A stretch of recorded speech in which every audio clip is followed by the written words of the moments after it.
How are you, besides the cold? My name is Mary Helen O'Connor. I'm a faculty member here at Perimeter College, where I've been teaching English for more than 10 years. Last week I began a new role as the director for the Center for Community Engagement here at Perimeter College at the Clarkston campus. Georgia State is serious about serving our community, and I'm excited to welcome all of you to the first ever Clarkston Community Summit.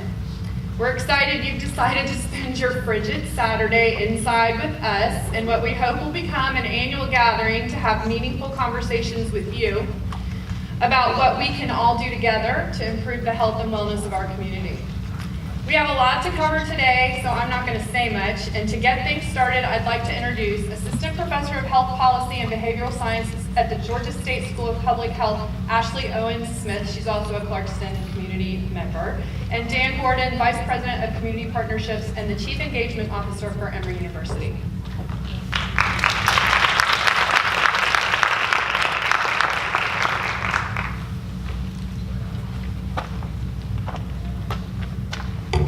Good morning. As Mary Helen mentioned, I'm faculty in the School of Public Health here at Georgia State University, and I'm also a Clarkston resident. And I've lived in Clarkston for almost 5 years. One of my first memories after moving to Clarkston was just the unbelievable warmth I felt from my neighbors. They were all so welcoming and genuinely interested in building strong, supportive relationships with one another. I felt at home immediately. Therefore, I have the unique experience of wearing two hats, so to speak, as an academic interested in conducting health research in Clarkston, and also as a Clarkston resident who hopes that my community can benefit from this type of research.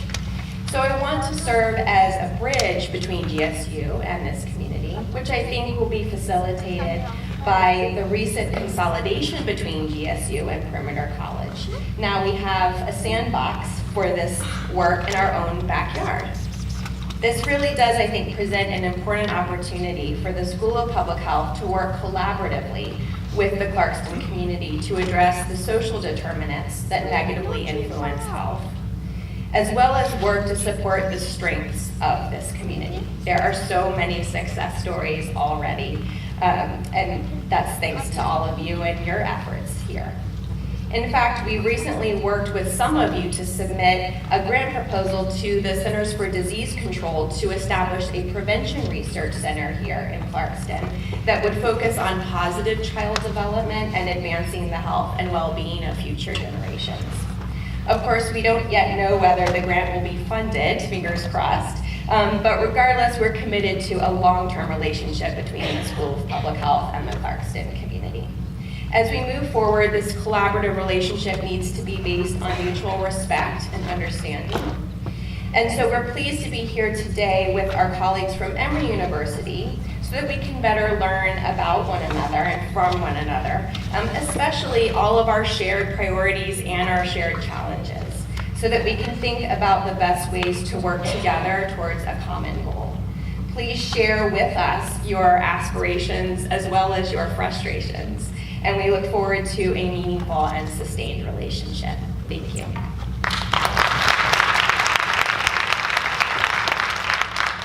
Thank you, Mary and Ashley, and Mayor Terry, it's a pleasure to be with you today in your town. Glad to be here.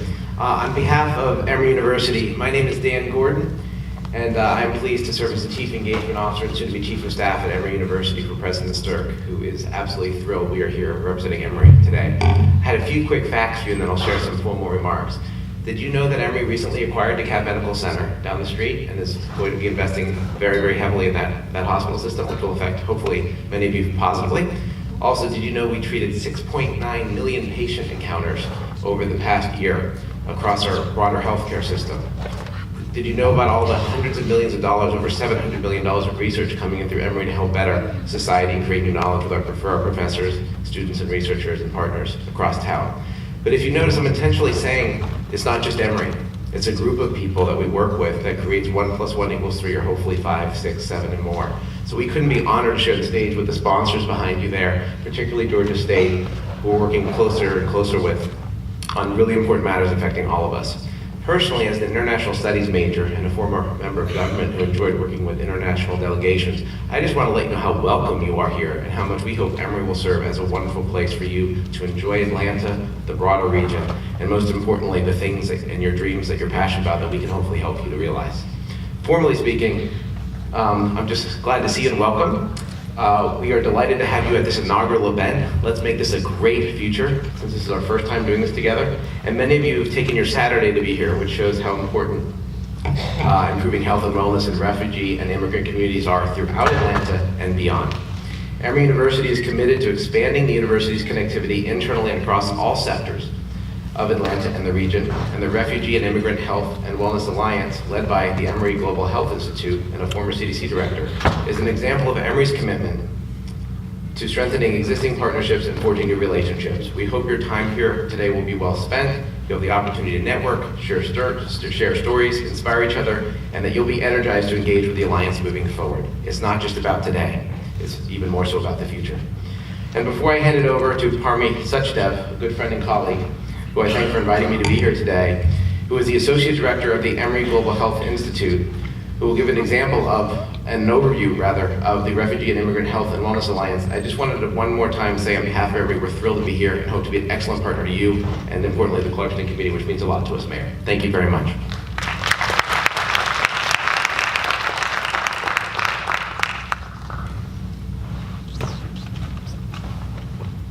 Good morning. I'm so happy to see such a great turnout, and just the buzz around the room and the excitement of being here for our first ever Refugee and Immigrant Health and Wellness Alliance gathering. And so as Dan mentioned, my name is Parmi Suchdev. I'm a pediatrician and also the Associate Director of the Emory Global Health Institute. And on behalf of the Planning Committee, I really want to thank you for being with us today. So I wanted to take a poll. So how many in the audience are in academia, either students, professors, work at Georgia State or Emory? Okay, how many are working with an agency serving the community of Clarkston or Atlanta? And how many live in the Clarkston community? Great, well thank you all for being here. Let's give a round of applause. I'm a first-generation Indian American and Sikh. My maternal and paternal grandparents were refugees displaced from what now is Pakistan, following the 1947 partition that resulted in one of the largest forced migrations in the 20th century. As a pediatrician practicing at Children's Healthcare Atlanta, I witnessed firsthand the many challenges our immigrant and refugee communities face assessing healthcare, and often hear stories of parents who are struggling to ensure the health and well-being of their children as new Americans. And so why now? This has indeed been a difficult year. The number of displaced people worldwide has hit a record high, mounting a global humanitarian crisis. In the meantime, our government has capped the number of refugees we settled in the US to 30,000, and we're unlikely to even reach that number this year, which is a record low. Furthermore, the anti-immigrant and often racist rhetoric has divided our nation. But there are signs of hope and there are signs of change. This week's midterm election saw more than 100 women elected to the US House of Representatives, including the first 2 Native American women and the first 2 Muslim women.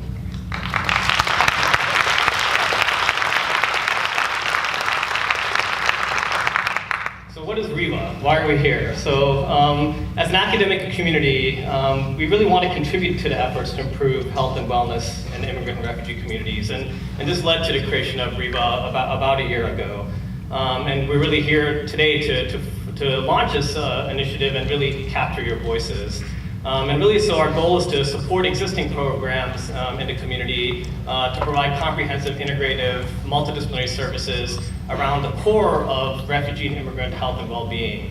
And the way we're doing this is working with agencies who are already serving the community in terms of resettlement agencies, those providing direct health services, donors, monitoring and evaluation experts, and really building this coalition to then take action in the community.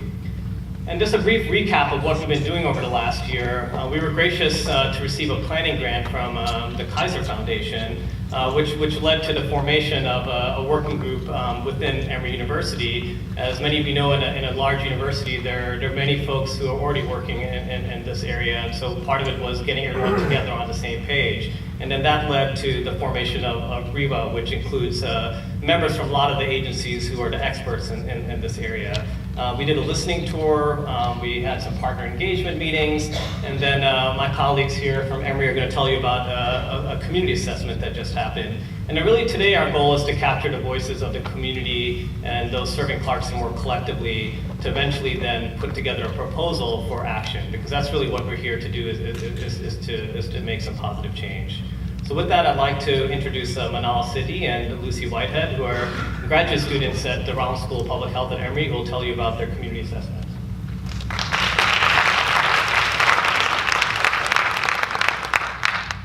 Hello everyone, my name is Lucy Whitehead. And my name is Manal Siddi. And we are second year students at the Rollins School of Public Health at Emory University.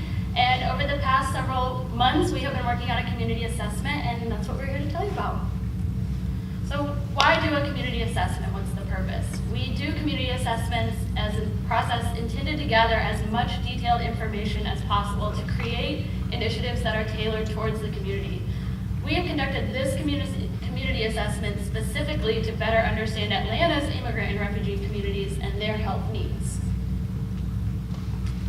Of our community assessment, one university representative said, and I think this is really representative of the work we're trying to do here, is I think throughout this thing, that's what we're trying to do here, is build a sustainable, healthy community long-term. So since June, we've done 29 qualitative interviews. That's the first step of any community assessment. These interviews have been with different stakeholders and agencies who are involved in Atlanta's refugee and immigrant communities and are representative of universities, resettlement agencies, health services, government organizations, or local government rather, educators, and community service organizations. Each interview had a focus on discussing that stakeholders' experiences working in the refugee and immigrant communities of Atlanta. We have focused specifically on asking about their existing community relationships and partnerships, the health resources and needs that they see every day working in this community, and their ideas for a Georgia State and Emory partnership like this one. And these interviews have brought a variety of different answers and topics up. We've talked with so many people about so many different subject matters, but our preliminary analysis has provided us with several common themes. The first of which is all the resources that are available in these communities. I think it goes without saying that community members are the most important part. They're essential to every agency and the work that is being done in those agencies and their work that's being done in the city, frankly. The second is the diversity of these communities in Clarkston, of the different ages, backgrounds, identities, and what makes Clarkston really Clarkston is the fact that all of these diverse people are here working for common goals. The fresh ideas and methods of problem solving are unlike anything we've seen in our studies. The ways that people are making new changes and working on things together is really fresh and very honestly inspiring. And collaboration, the desire and willingness to work together like we're doing here today at the Clarkston Summit is maybe one of the biggest resources of them all. And with all that in mind, I'm going to pass it to Manal, who's going to talk about some of the themes relating to health. So as Lucy pointed out, there were some health themes that had come up throughout our discussions. Firstly, patient navigation. A lot of our participants explained that the current healthcare system is difficult to navigate, and there's limited support for those who are trying to seek access into that services. And then secondly, mental health. There is a lack of services available to address mental health. More often than not, mental health is seen as a last priority compared to employment, housing, and physical health needs.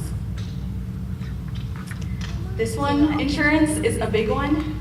Insurance itself is a complicated system that often works very slowly, so it doesn't work very well for a community that might be facing unique challenges as well.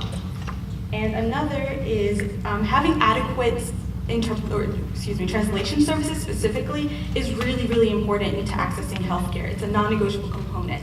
You need individuals to be able to convey the health services they need, the type of services available to them, and to address the health concerns that they might be facing. And so for our next steps for our community assessment is to compile all this data, continue analyzing it, and then present it back as a report to the steering committee. But which brings us to today's event specifically, is to capture community voices, as this quote really captures and explains pretty well, is really a group effort. All in all, before I hand it back to Carmi, if you have any questions about our community assessment, we will be at the expo at the EGHI table. Please come by, ask us any questions, and if you aren't to come by then, you could email us anytime. Thank you so much.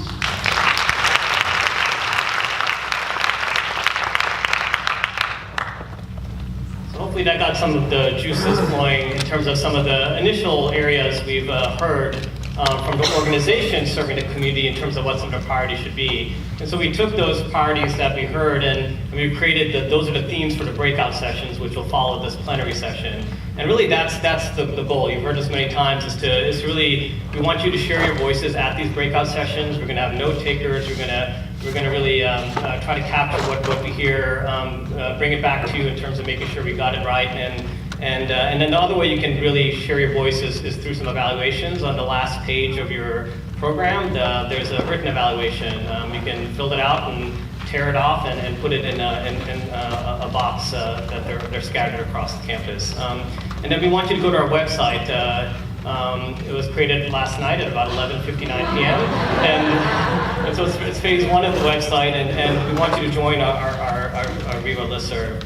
And I'd like to just take a moment to really thank the Clarkston Planning Summit Planning Team. This is, like we said, an experiment. This has never really been done before, bringing together two large academic institutions working together, bringing agencies and academics working together, bringing the community agencies and academics together. And so I'd like the planning committee, led by Britton Tuck and her crew, to please stand up for a round of applause.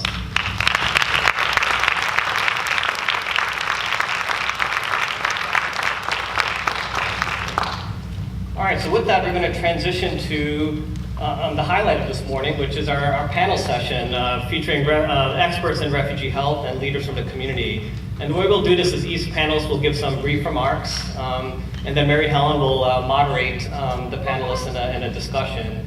So I'd like to start by introducing Dr. Marty Cetron, who is the director of the Division of Global Migration and Quarantine at the CDC. He's trained as a medical doctor and joined the CDC and the U.S. Public Health Service in 1992. He's an international leader in public health emergency preparedness and response and leads a large team of dedicated CDC staff focusing on immigrant, refugee, and migrant health, travelers' health, and other areas. So with that, I would like to turn it over to Dr. Cetron. Thank you so much. Yeah. Thank you all. Thanks so much for having me, and it's a real privilege to be here with you. I'm going to I was asked to sort of set the stage a little bit by giving you the big picture globally, and I'll have a very few comments about what CDC's role in this space is toward the end. I want to save time for discussion. So the first thing is to a lot of times the definition of terms gets confused in the area. You know, what's the difference between an international migrant, an immigrant, a refugee, an asylum seeker? I think for those that are not part of the inner club, as people in this room may be, it's very confusing and they get lumped together. I will say that, by the UN definition, an international migrant is someone that lives outside their country of birth for more than 12 months. And from that perspective, what one should realize how widespread this concept of international migrant is. And so this chart here gives you both in the circle a picture of who's going from where to where did the migrants originate, where do they end up. And if you look at the table, the total world's population of about 7.5 billion, these are in thousands, so it looks like 7,500, but 7.5 billion people on the planet. The number of international migrants on the planet is about 258 million, roughly. That is a very large number. In fact, if it were its own country, it would probably be one of the top, certainly in the top 10 most populated countries on the planet. So international migrants are everywhere. And if you look at where they are by region, one would think, based on the experience here, that North America is the largest place for international migrants to be living, but in fact it's quite the opposite, it's very small. Most of the world's international migrants are living in Asia. You can see 105 million of that group. See if this is on.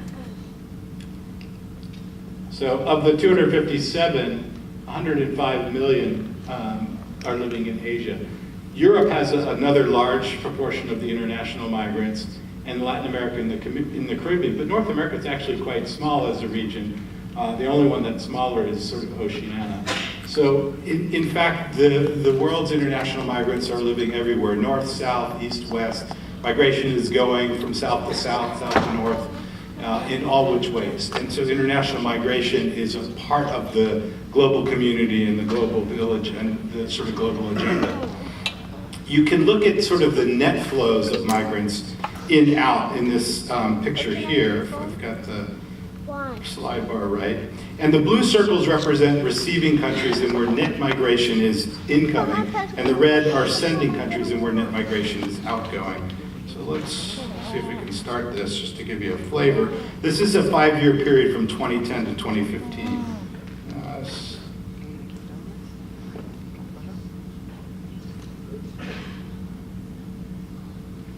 Again, making the point that migration is a global phenomenon. The United States has net in over out by about 3 million over this 5-year period, 6-year period. And that's shown here, the origin locations are the red circles, and the US as a receiving country. This graphic is available at this site online, and you can see for all the major receiving countries where the sources are. Here's the UK, and I think the next one to be shown is Australia. One of the things that's notable in the overall is that the US is one of the largest receiving countries for immigration on the planet. And in fact, this is an important aspect of what we do. Now, I should point out that at CDC, we don't determine who comes to the country, what populations are admissible, who's given visas. Our main responsibility is, no matter how those determinations are made throughout our government political system, that the people coming to the country should be as healthy as possible for their own sake and the sake of their families, but also as healthy as possible so that they can effectively integrate into receiving communities and not represent a public health threat. And that's kind of the main point of what we do in the Division of Global Migration and Quarantine, is we assure the health of the incoming population, in particular through active screening programs of immigrants and refugees who apply for lawful permanent residence status. I'll get more into that later.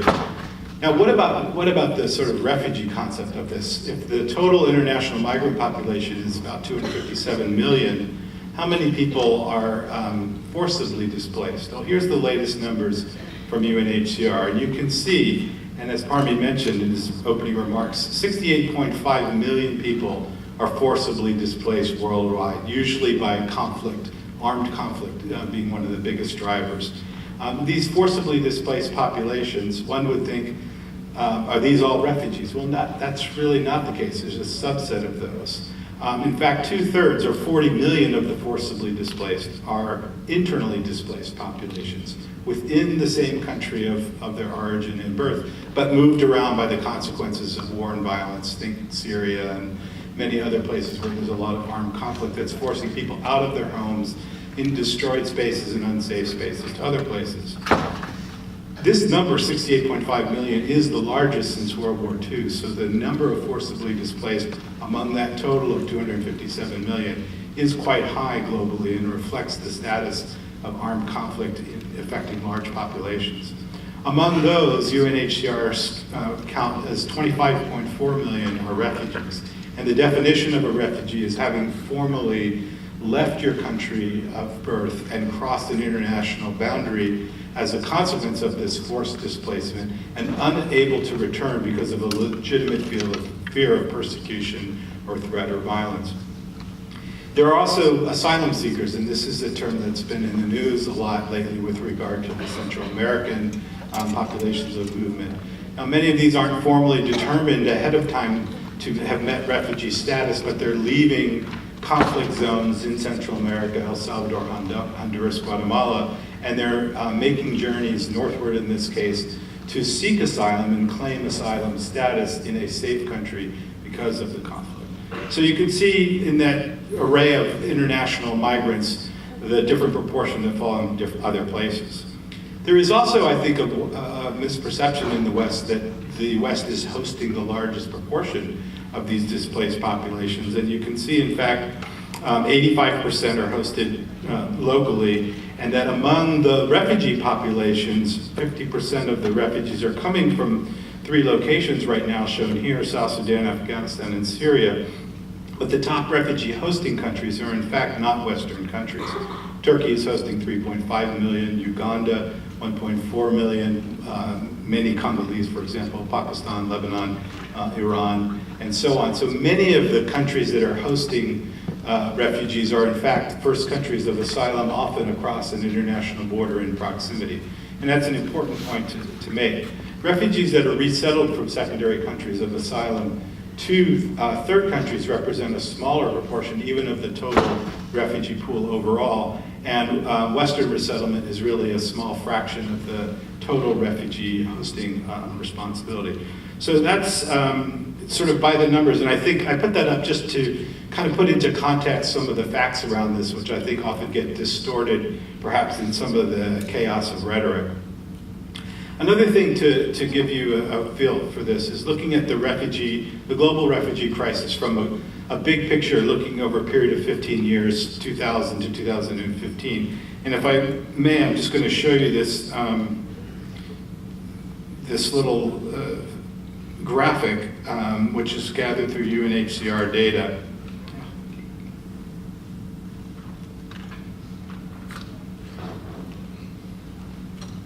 And each of these orange dots represents 17 refugees. And there's a time scale on the bottom, and you can see sort of the flow as we move in time between 2007 and 2016. And again, what it points out is depending on where the areas of conflict are in the globe, and depending on the origin and destination, refugee migration is in fact a global phenomenon. It's by no means limited to some of the areas as we think of. The US for a long period of time has been a very large refugee resettlement destination, and I'll show you some of those statistics, but is by no means the only place where refugees are being resettled from. And that there's a lot of change in this pattern, even over a 15-year period, as crisis brings up conflict and violence forces people to move. We can see as you move through this that, increasingly refugee movements have been centered around this part of our globe rather than in the Americas per se. How does this pattern of global migration intersect with our responsibilities at CDC and in public health, both from a global perspective and from a local perspective? Well, one of the other things that's quite apparent is there is a wide disparity in the prevalence and distribution of diseases, in particular infectious disease, but not limited to by any means. But diseases that create the fear and the stigma about low prevalence, low burden countries and high disease burden countries. And often the movement of people from low to high disease countries is what's creating a lot of the fear and a lot of the stigmatization of those populations and complicating the movement and often conflating the people that are moving under threat of persecution as in seeing them less as victims and more as vectors of disease. And I think it's really important to understand how that contributes to the fear and the threat, especially of receiving communities. And specifically, how do we address that issue? How do we reduce the risk of infectious diseases? That's through programming that's good for the refugee, it's good for their families, it's also good for the sending and host country, and it's good for the receiving communities to put programs like this in place. These are just 3 examples. As you can see, the dark areas on the map are where infectious disease burden is high, and the lighter areas are where it's low, and some of this big fear stems from this disparity. Here's a look at vaccine-preventable diseases, things that we think of in the West as having been solved by public health, like measles. Europe has seen a 300% increase in measles cases in 2017, and the different countries are shown here in their comparative burden compared to 2016. And what we notice also by looking at the map is that we are not anywhere near eliminating measles on our planet, and consequently the disparities geographically in measles also are conflated by this idea of where people are moving to and from. And yet measles is entirely preventable through a simple vaccination program. So we have to address the health disparities. The migration in so many ways is inevitable, and often the forced conflict collapses public health infrastructure in such a way that if a successful measles vaccination program had existed prior, that in the setting of prolonged conflict and war, like in Somalia or Syria, those institutions crumble first and they create vulnerable populations to outbreaks of infectious disease. If you take another issue that is very high on the minds of those of us at CDC, it's emerging, newly emerging, re-emerging, and intentionally emerging infectious disease threats. And I know this map is complicated, not to look at all of them, but to just appreciate how Mother Nature, in large part, is effective at creating the sort of milieu of emerging infection threats that we're living with constantly. And this also creates a lot of fear and anxiety among people. And when you overlap the emerging infections, the endemic infectious diseases, the conflict, you create an environment which is in part a way to explain perhaps some of the tension and anxiety that people are feeling around foreign-born populations, the sort of xenophobia.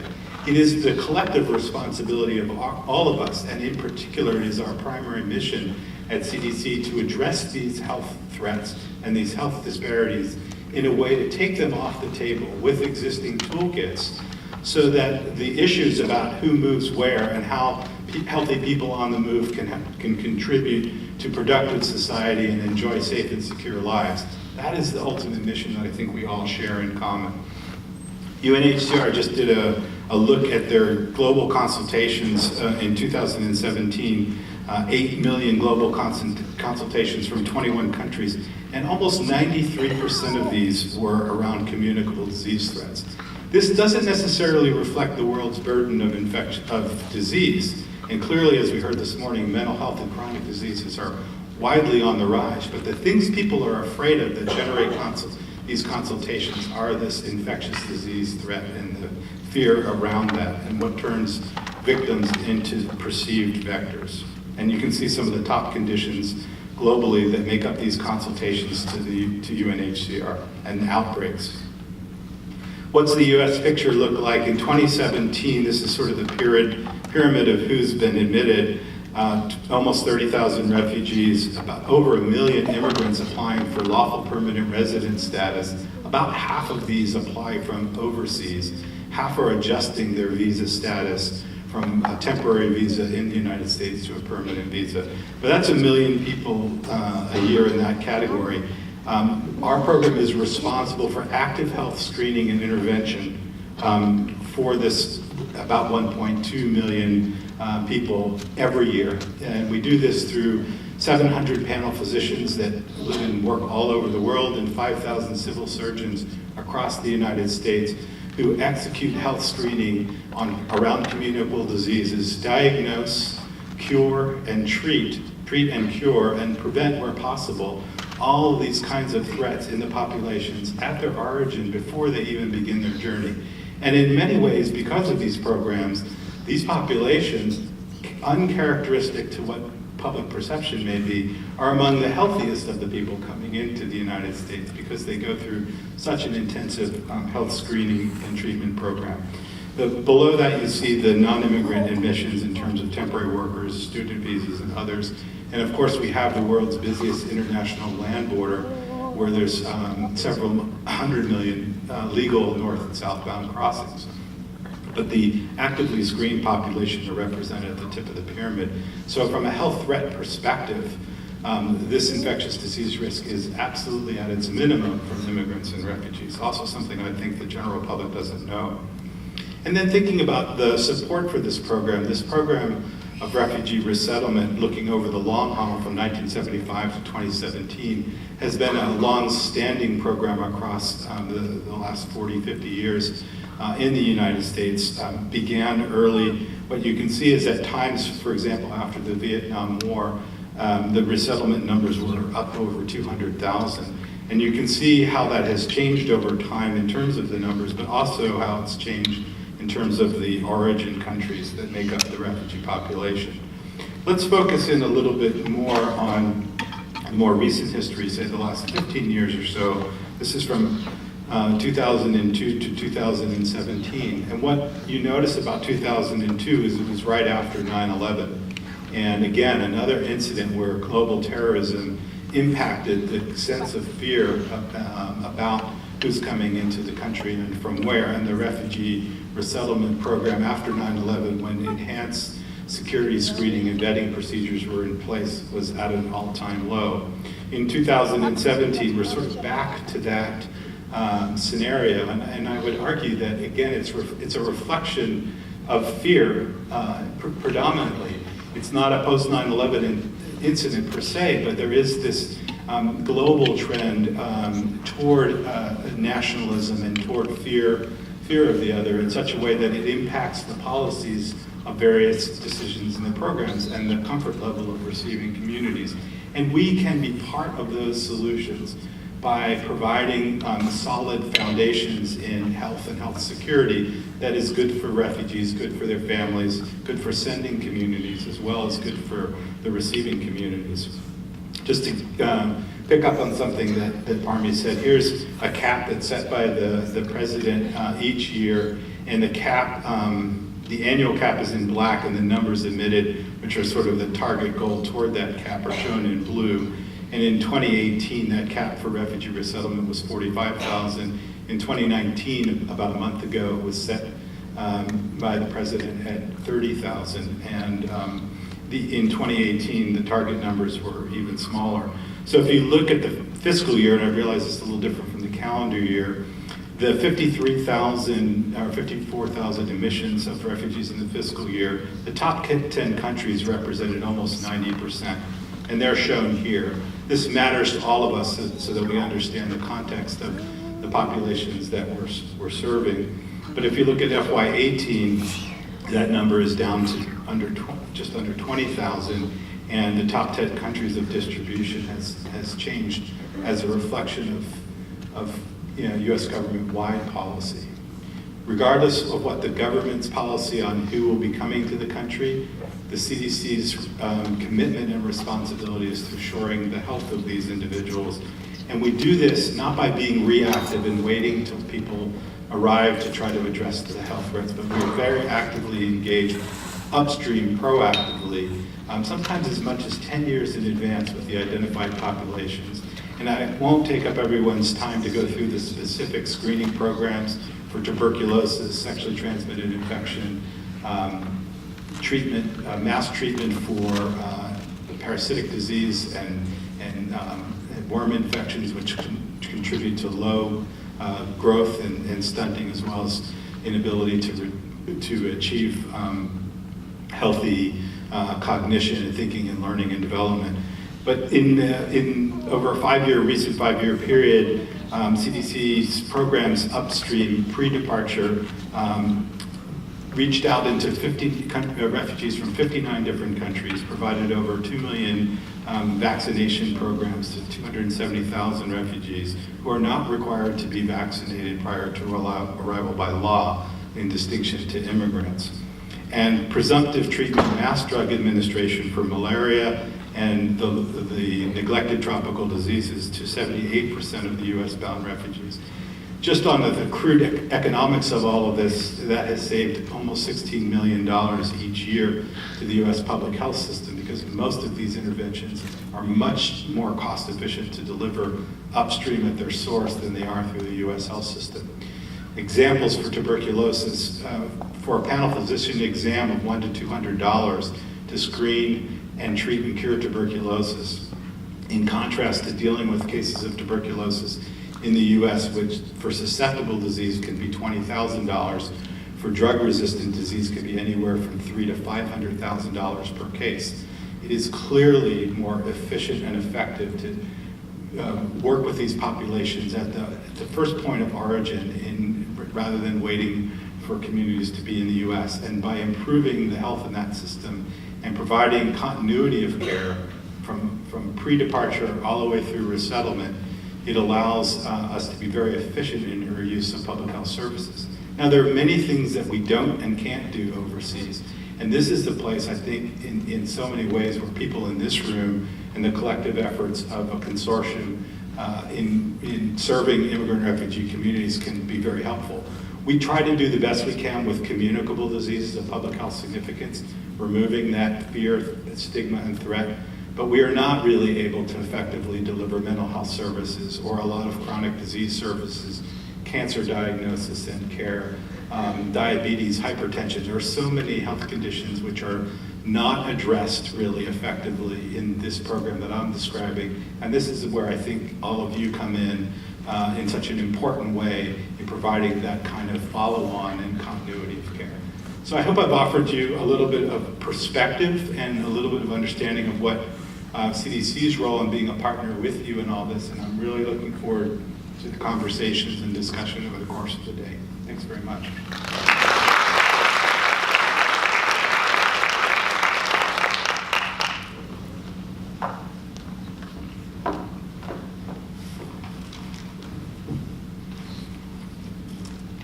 Thank you very much. That was a lot of info, and I love your maps. I'm very jealous. I'm going to steal them. So now I would like to introduce someone who is probably a familiar face to most community members in Clarkston.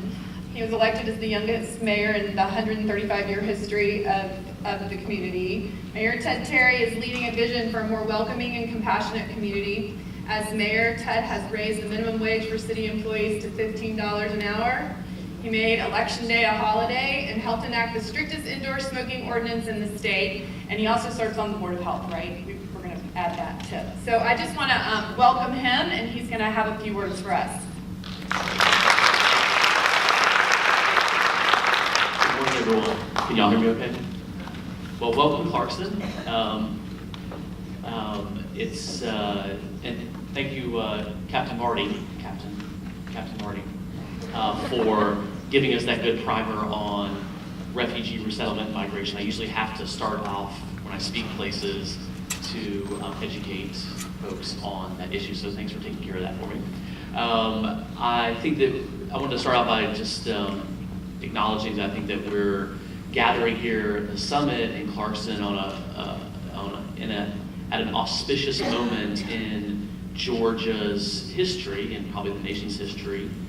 We are 4 days removed from an election where we saw in many little pockets and some whole states around this country that responded with I think, a repudiation of some of the rhetoric that has been coming out of Washington, D.C. from some of our political leaders.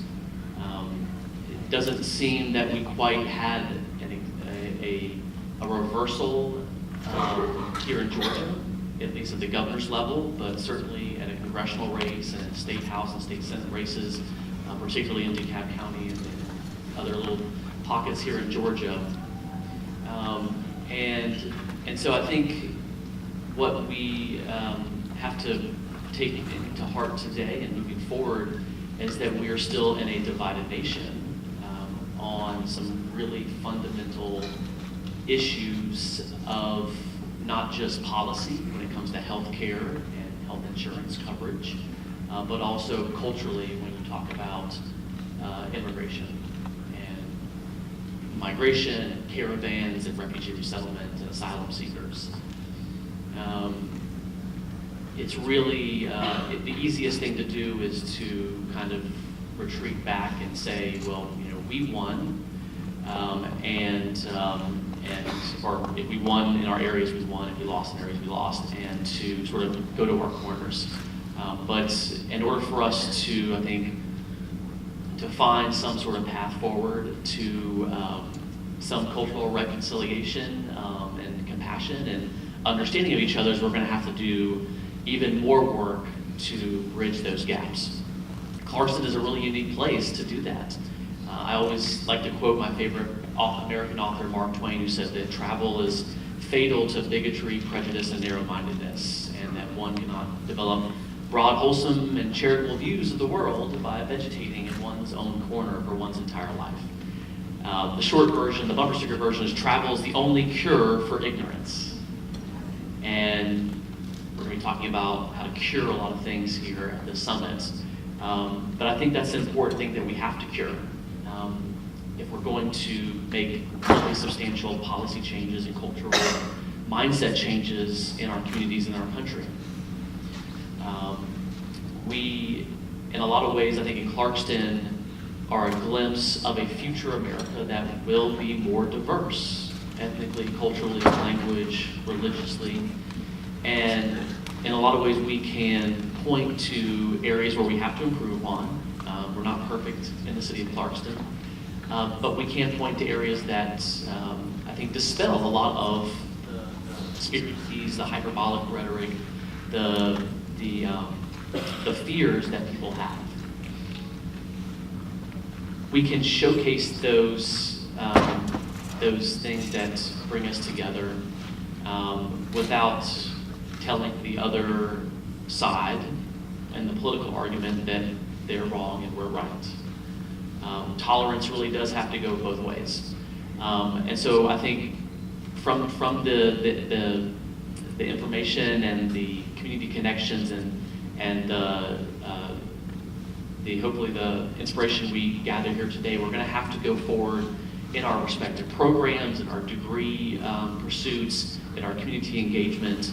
But I want to challenge each and every one of you to take what you learn here at the summit, what you have heard today from Captain Marty, and challenge you to begin to help us in a way, in the health parlance, inoculate our communities from hate and division and paranoia in a lot of ways. We have to be proactive. We have to be proactive in stopping disease. We have to be proactive in stopping the disease of fear.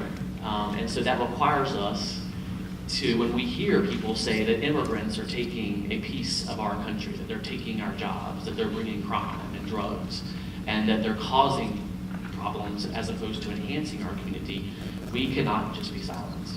We have to raise our hands and say, well, actually, that's not my experience. And all of you have that experience because you're working here in Clarkston or you intend to work in Clarkston. And so you have to take that forward. You have to respond. You have to do it. I want to encourage you to do it in a polite way. Rule number 1, do not argue with internet trolls. All right, we're not going to win this debate by arguing with people on the internet.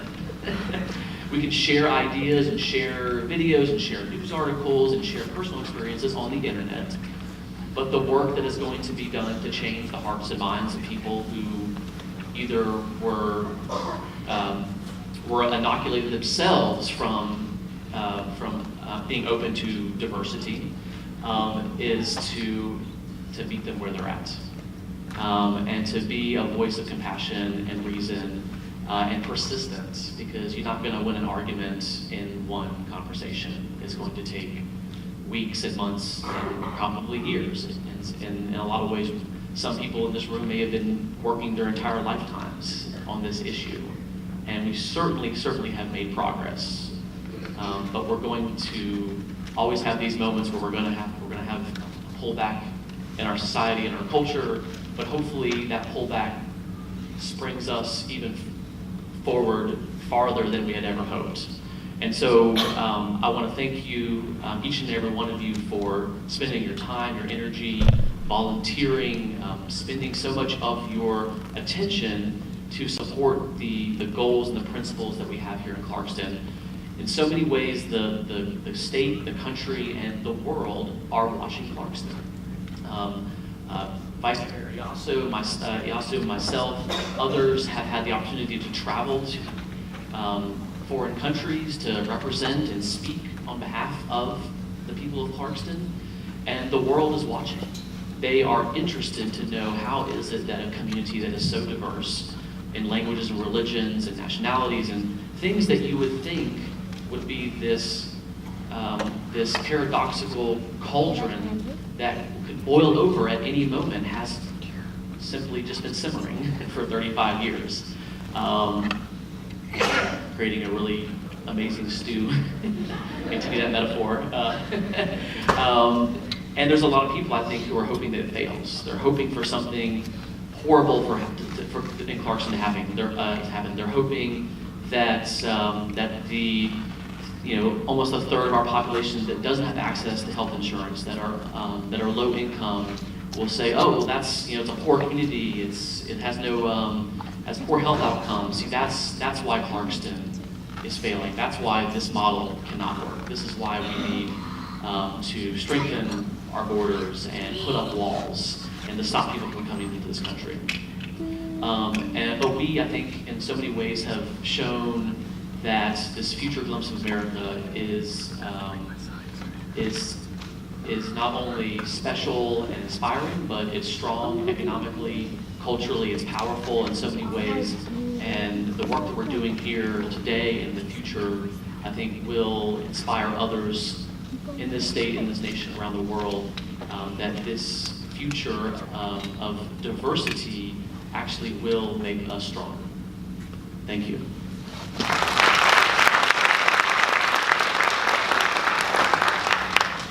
Our next speaker, Alette Ayasu, a native of Eritrea, graduated from UCLA's graduate program in African Studies. Moving to Clarkston in 2002, his family motivated him to run for office, and he has served as a Clarkston City Councilman since 2015. Welcome, Alette. Thank you. Thank you. First of all, I want to thank Georgia State University and also Emory for setting this up and bringing all the stakeholders up one place at one time. So, and also I want to thank all of you guys for coming here and for continuing your interest in Clarkston, but also in overall wellness of immigrants and refugees. So thank you so much for doing that, especially as the Mayor was mentioning at this time. It's been very hard to be an ally for immigrants. So I really commend you for sticking to your principles of supporting and helping new Americans. Having said that, I wasn't sure what to tell you guys. I'm pretty sure you guys are well knowledgeable about. Yeah, that's better. So, I think you guys are all well knowledgeable about in terms of health issues, but I just want to portray two things to you guys so you can work on those two. Well, the first thing is going to be the challenge. So that's why you're here, to see what is the challenge so that you can tackle it. And the challenges are pretty daunting, as you saw, and thankfully for presenting that out. So if you had to put a map of the world and show the destination for immigrants, I'm pretty sure you will see Clarkston in a lot of the lines.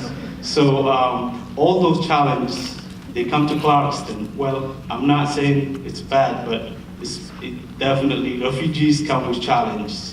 They come with hardships. They come with not only diseases, but certain things that we can't see, could be mental. So it's very challenging, and a lot of times refugees don't come with money. They just come with the clothes on their backs. So they come with a culture shock. So they come to places such as Clarkston, and that's the biggest challenge that the city of Clarkston faces and experiences, try to work as a council member and as mayor also for Mr. Mayor Terry, trying to work to improve the quality of life for this diverse people, and also very small budget. It makes it very hard, but thankful to organizations and nonprofits that really care about issues, and they come and they fill those gaps for us. And again, I want to say thank you for that. Having said that, the second thing I want to talk about is the possibilities. So our motto of Clarkston is where possibilities grow, and that really is literal when I say that, because I've been in America for about 20 years, and I was born here, but you see possibilities in places such as Clarkston where somebody could be born somewhere else and could come to a different country and actually serve in the council and become a vice mayor. So that is the possibilities, and I'm not talking about just myself. And as you saw it on the news, we've had 3 new Americans whose parents came from Somalia, Eritrea, and Ethiopia, who got into the Congress. So for those people who have doubts about immigrants, well, I tell them to buckle up because we just getting started.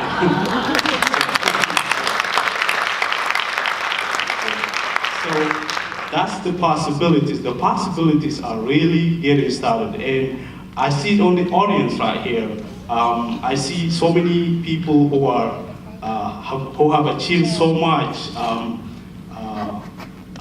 sitting right next to me, and also sitting in the audience, who are immigrants. And I just want to mention Dr.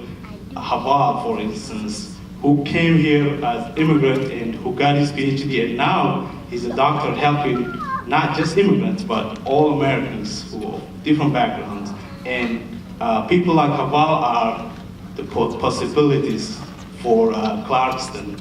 Those are the people that are really a small sample of the potential. And imagine in about 20 years, 30 years, if we continue working on the wellness and health, and at the same time by getting people out of illiteracy and out of poverty, I'm pretty sure we can achieve so much. And if we could achieve so much in Clarkston, that's going to be good, not only to the immigrants, but the whole Clarkston community.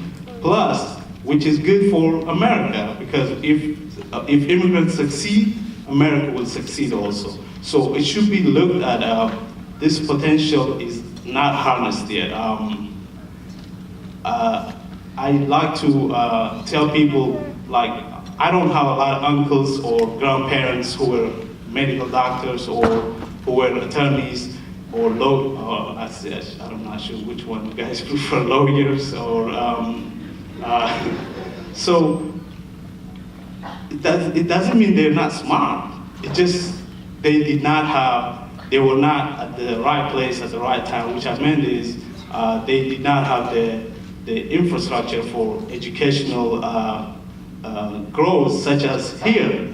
So in Clarkston, thankfully we have Georgia State and Emory, even though they're a little bit distant, but they're definitely at heart in Clarkston with their work. So, and all other institutions such as that, you guys definitely are the future laboratories that will help us in making the possibilities into reality.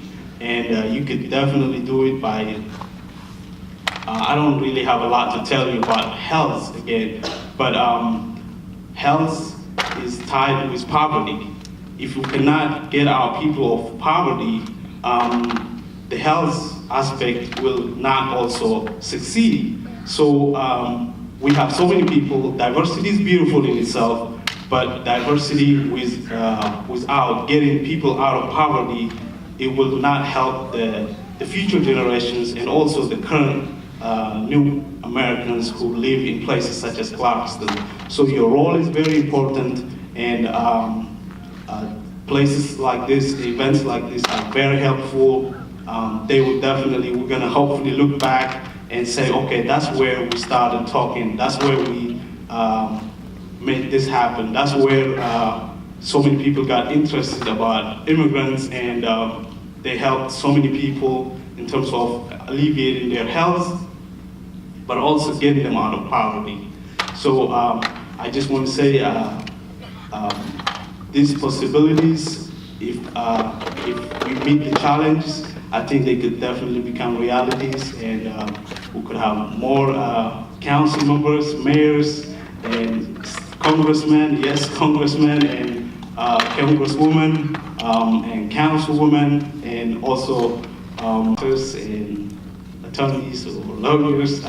So I think we're just getting scratching the bottom of it. This is definitely, it's just started. So we're definitely going to see more with your work, and I'm very confident that we can make lots of things into reality if we continue on pushing, if we continue on supporting new Americans in terms of their health, but more importantly, by getting them out of poverty, by giving them the best education that Georgia State or Emory can give, and also by equipping them with, especially to the new Americans, by equipping them by giving them technical college degrees or helping them put their, if they had some kind of certification or something where they come from, I think we could definitely help them into making the transfer into America here. So I just want to say thank you so much again, and there's a lot of work to be done, and I think together we can definitely meet it. Thank you.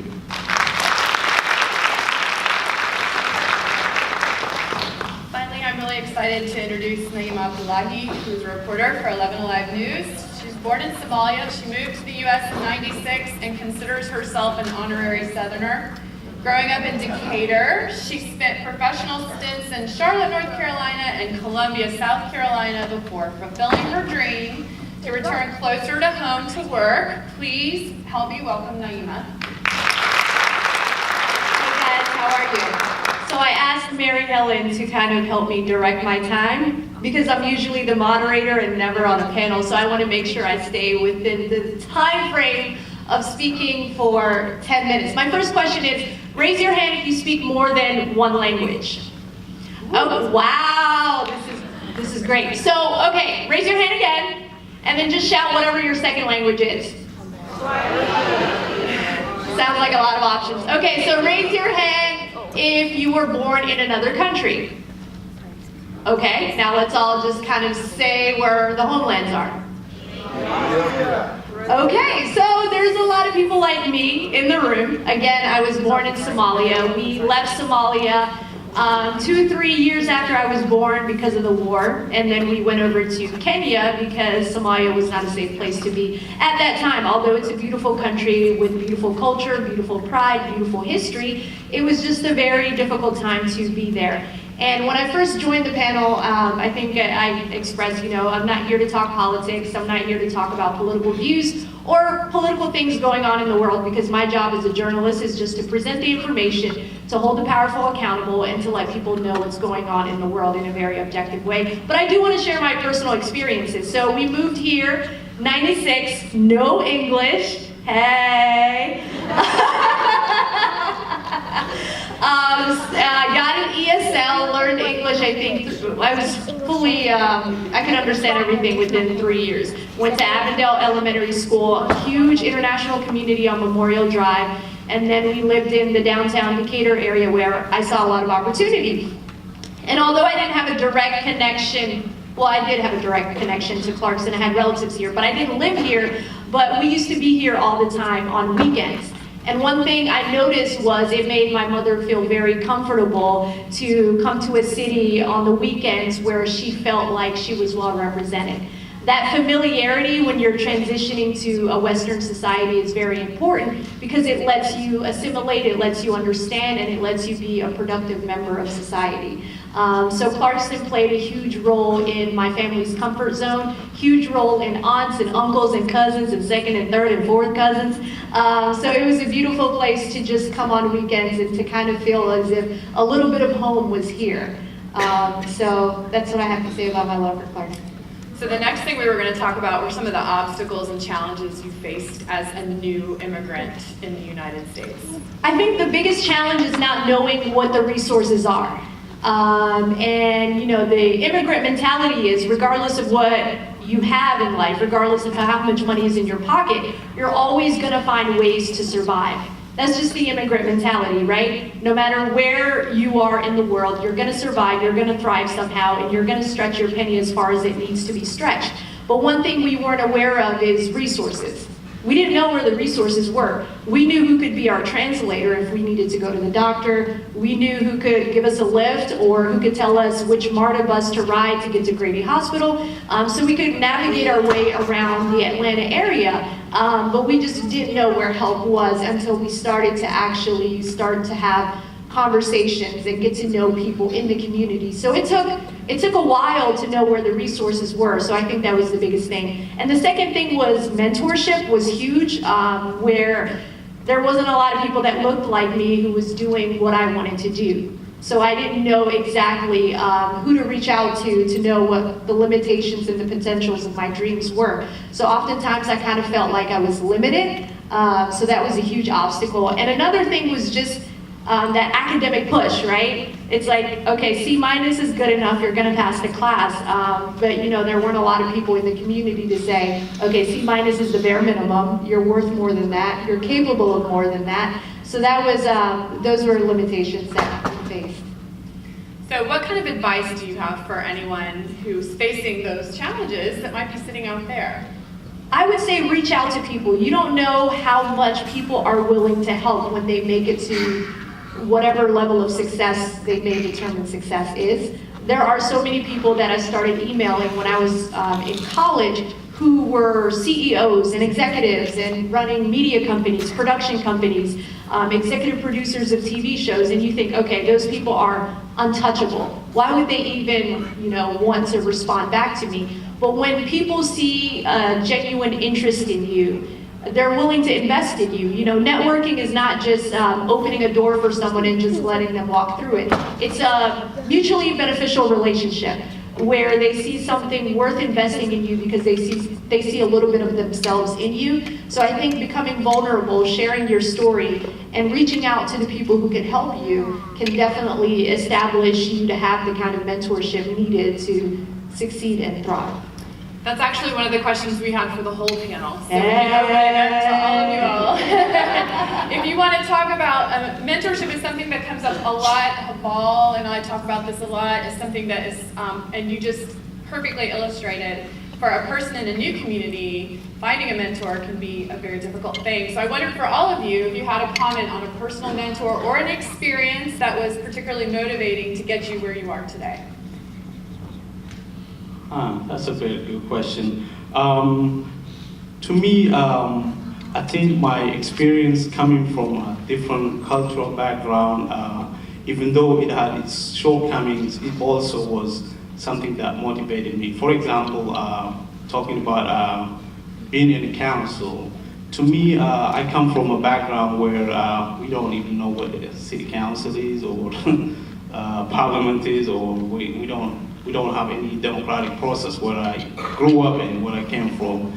And that gave me a little bit of thirst and like the longing for being part of a community and becoming involved, engaged, and talking about your issues, your concerns. That was something that motivates me and still keeps me going because that was something I lacked when I was growing up. So I was always eager to participate, but at the first I wasn't sure how to use my eagerness in terms of locally, especially. I was always following the national politics, but not really like in terms of getting engaged in Clarkston, even though I lived in this beautiful, diverse place which has the same opportunities that nationally you can also get. But so my different cultural background, even though with all the shortcomings, even though with all the challenges, it was also something that motivates me to get engaged. So that's what I would say. I often tell the students and others that I interact with that probably the single most important thing for me in my life was mentoring and mentors. And at every step along the way, from the time I was a small child and found my neighborhood family doc as a mentor and an aspiration to be in medicine, through every aspect of training, whether it was medical school, internal medicine, infectious disease, finding a mentor was even more important than finding the program itself. And I think that one of the things that's amazing about mentoring is you realize the capacity of a collective humanity, and that it isn't, by the way in which mentors reach out to you, they are essentially telling you that we are greater in what we do together for one another. It's not really a zero-sum game. It's not a transactional relationship. It's actually this mutually reinforcing relationship. And as I've moved through my career, mentoring is important to me, not only in the sort of pay it forward concept of giving back for the opportunities of good mentors, but I get just as much out of the relationship of being in that mutually reinforcing. And this is something that you all mentioned, or somebody mentioned about 1 + 1 being more than 2 and 3 and 4. The opportunity for us to take our own capabilities and extend them. It's almost like, you're holding a candle, and your ability, a mentor's ability to light another candle actually illuminates the entire room. Their flame doesn't go out, the room just gets brighter. So I think there's nothing more important than seeking out mentors in your life. I agree with everything that was said. My story is I was 17 years old and wanted to get more involved in politics. Knew I wanted to run for office one day, but didn't know when or where or how I was going to do it. And I just, for 13 years, volunteered, sort of worked my way from the very, very bottom of political campaigns, interning at offices for elected officials, and embedded myself with the people that I knew I could learn from. And I think particularly in a place like Clarkston, I tell people all the time that some people just kind of like to sort of dabble in international affairs and will maybe just visit Clarkston from time to time. That's totally fine. But the immersion that I've had living in Clarkston the last 8 years has given me that opportunity to expand beyond what I ordinarily would not have had the experiences to. And so I think you're thinking about where you want to get experience from, or you're offering those experiences, give people the opportunity to really embed and immerse themselves in that future they want to see. We're transitioning from Harmy's kids here to the last question for you all is about how you think that this alliance, just bringing everyone in the community together, can benefit Clarkston. How do you think that all of us together, what is the thing that we can do to advance the health and well-being of everyone living in this community? So if you wanted to comment on that, that was sort of the wrap up.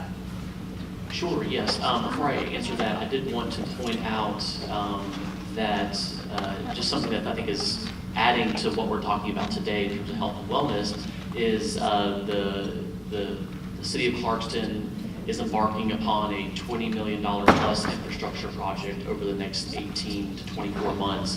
90% of it is walking and biking infrastructure. And so just from the governmental side, the least we could do is build a city that is going to engender more access to getting outside. Activity and wellness and health are linked to the built environment. And so pardon, the orange cones and the traffic delays for the next 18 to 24 months, but the future of Clarkston will be connected bike lanes, greenways, streetscapes, pocket parks. We are starting a process over the next 3 months to plan as part of the 10-minute walk campaign, where every resident in Clarkston will be within a 10-minute walk of a high-quality park or green space. So that's something that is really important. I think it's great timing.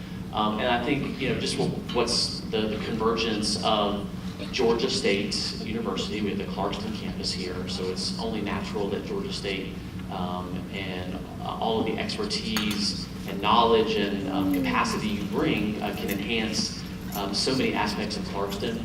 And I know just with Emory, with mentioning the CAP Medical Center and so many programs that already do work in Clarkston, this is just a great synergy.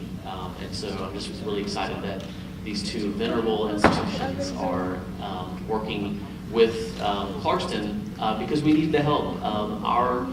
We have a mayor and 6 city council members. We have a city manager. We have a planning director. We have a public works director.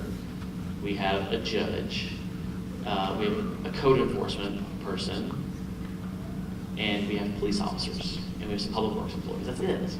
All right. We are a basic service city. We just don't have the tax base to provide universal healthcare coverage, even though that is a goal of our cities. We would like to have 100% universal healthcare coverage, maybe not necessarily insurance, but coverage for all of our residents. We cannot simply raise taxes enough to pay for all of that, and so we're going to have outside collaboration. What we're talking about today is going to help us get closer to that goal.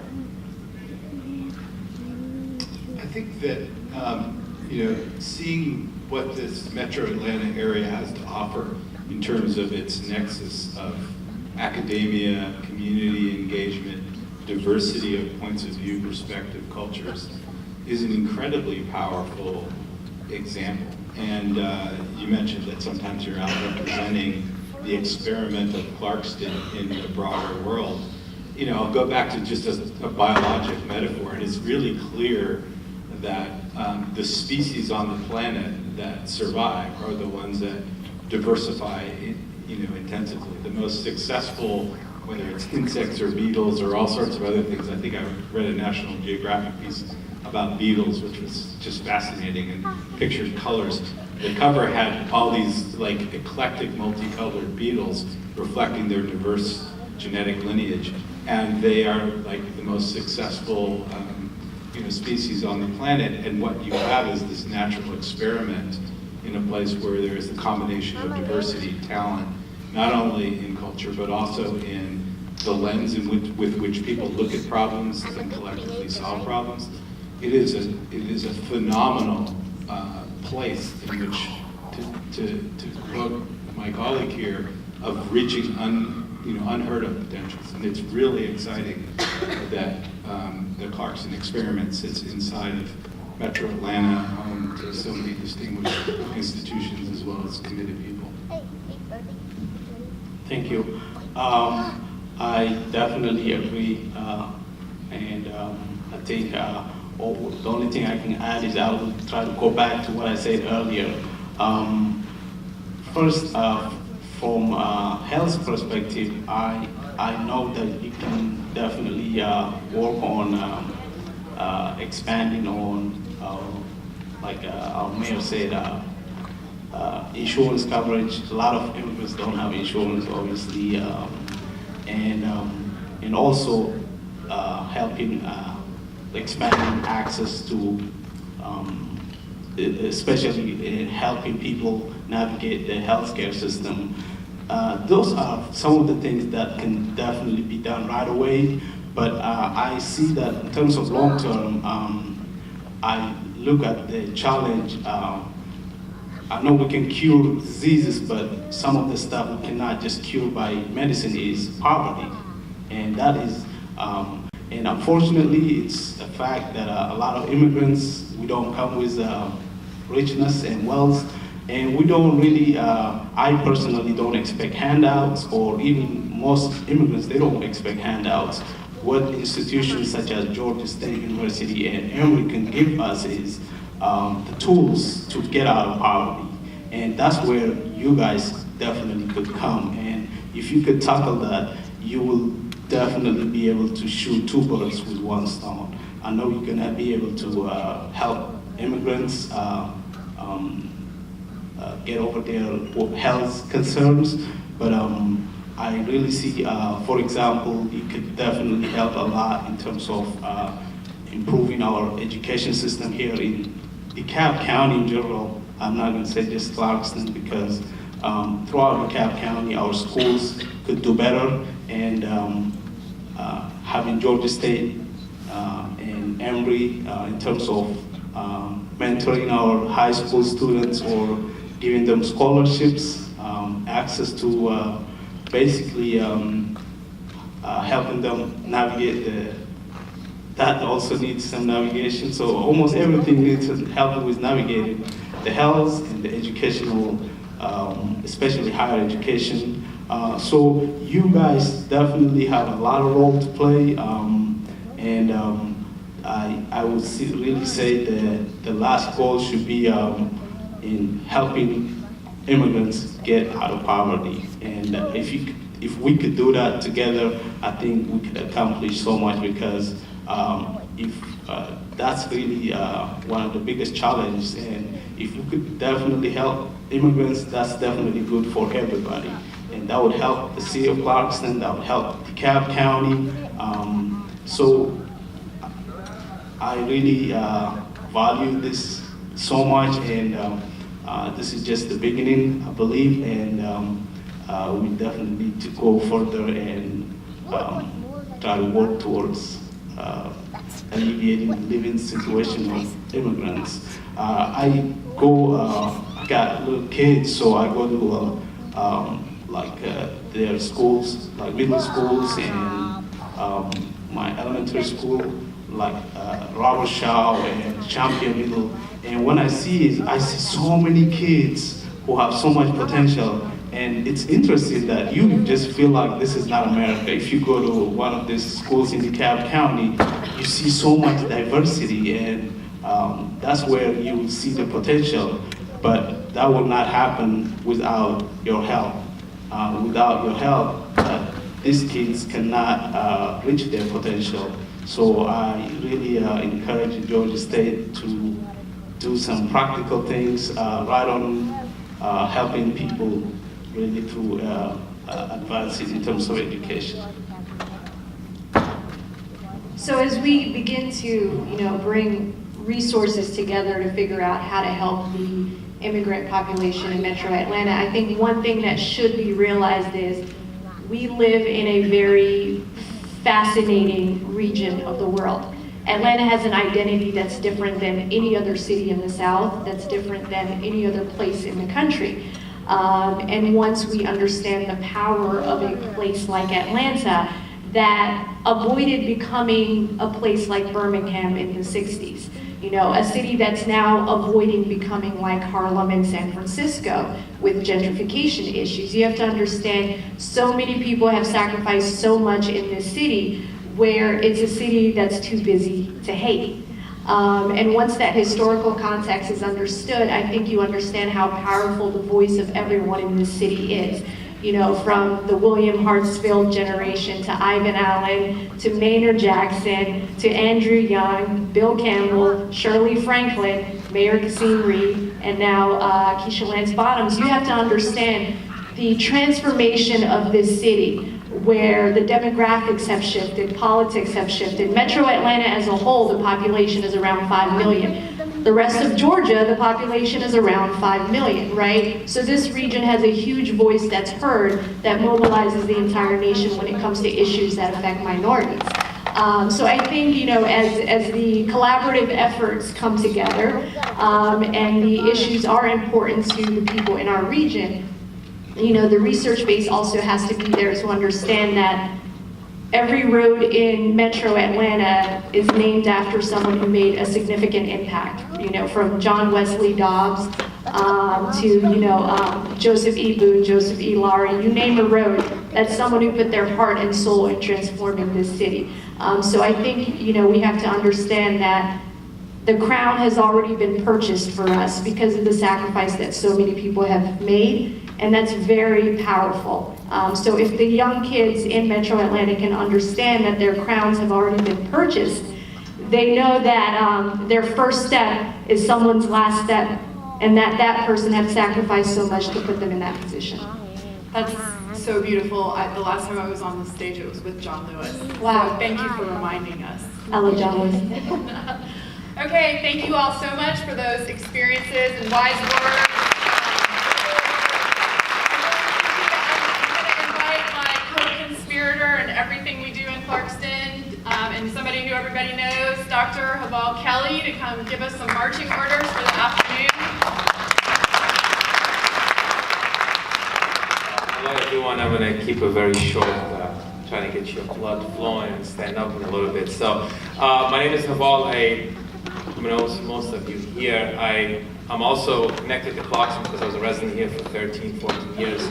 Came here as a refugee, and also was a Georgia State undergrad and now an Emory Fellowship, so I'm connected to both institutions. Thank you for the panels. It was a great insight.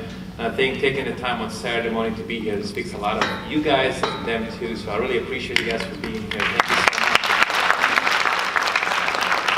I'm just going to give you an insight about how all of this started. Really, like, this was a conversation. Me and Mary Helen, we've been always talking about like how to bring people to help Clarkston, and how to create like a platform where we could provide best practices. You know, what we notice in a lot of refugees is everyone comes with a great idea from somewhere and goes in a pocket of a corner and does something and doesn't talk to the other corner, and eventually everyone's doing like the same thing, but they're not talking to each other. And so this is a great platform where the institution academics come in and talk to you guys and connect with the nonprofit leaders and the community members to actually make a true, sustainable and meaningful difference. And that's, I think, the two key words for refugee and immigrant work. I met Parmi last year. He's a pediatrician at Emory, and he called me. He's like, hey, I heard about you this talk. We sat down, we had some coffee, and Brittany was in the room, and I said, hey, like, I know you're talking to everyone at Clarkston, how about just have a summit and everyone will sign up, and truly people who want to serve the community will register and come on a Saturday morning. I mean, that's how you filter people out from the community, you know? And you bring everyone in. I mean, think about it. If someone comes on Saturday morning, wants to be part of something, that means they're dedicated, they want to invest the time, and they have the resources to be connected. So that's the purpose of this. We went through some crazy, like, you know, planning and everything else, but eventually it comes up together well because it's all for a purpose. So I really appreciate you guys being here. And don't underestimate the power of one or two people sitting down having a conversation. I mean, all three of us did. I brought the whole team of Suzanne and Dawn and Brittany and everyone together to like just make this a possibility. Take advantage of this, pass your card. There's people from every kind of walks of life. We purposely didn't put people's title on this so people could don't be like intimidated, oh, he's a head of this or head of that. So it's like a level of like the tech world. Everyone's on the same level, talking to each other, learning from each other. I met a bunch of new people today, so this has been great for me to actually network. So take advantage of this, attend the conferences. You know, you have the academics, the community leaders, the nonprofits, the people who are on the ground working together. And really, I think the goal with the Wellness Association and collaboration and the Center of Community Engagement with the Georgia State and Emory working together is going to provide a great platform for you guys to meaningfully and sustainably help the community. Remember, refugee is just an American who doesn't speak English with poverty. So if we can help the refugees who don't speak English and immigrants to advance in this country, we can help the entire country who lives in low socioeconomic status. So think about that power of the power we do with refugee. I help a lot of refugees, but at the same time, actually, I'm mentioning a lot of American kids with low socioeconomic status. So we can make an impact as a whole, not just a refugee. I think a refugee and immigrant just a pilot to actually advance this country forward. So thank you so much, everyone. Mary, I'm going to give you the breakdown of the sessions coming up. And again, approach all of us. We're all here to help each other out and help the community at the same time. So we hope you will enjoy the rest of your day with us. On behalf of the Summit Organizing Committee, the Emory Global Health Institute, and Georgia State, I want to thank all of our plenary speakers, our session facilitators who are probably not here right now and have gone on to their rooms to get started. But most of all, I want to thank each and every one of you for taking your time out of your personal life and your Saturday to share with us how we might all work together to continue making Clarkston the most welcoming and the healthiest community in the country.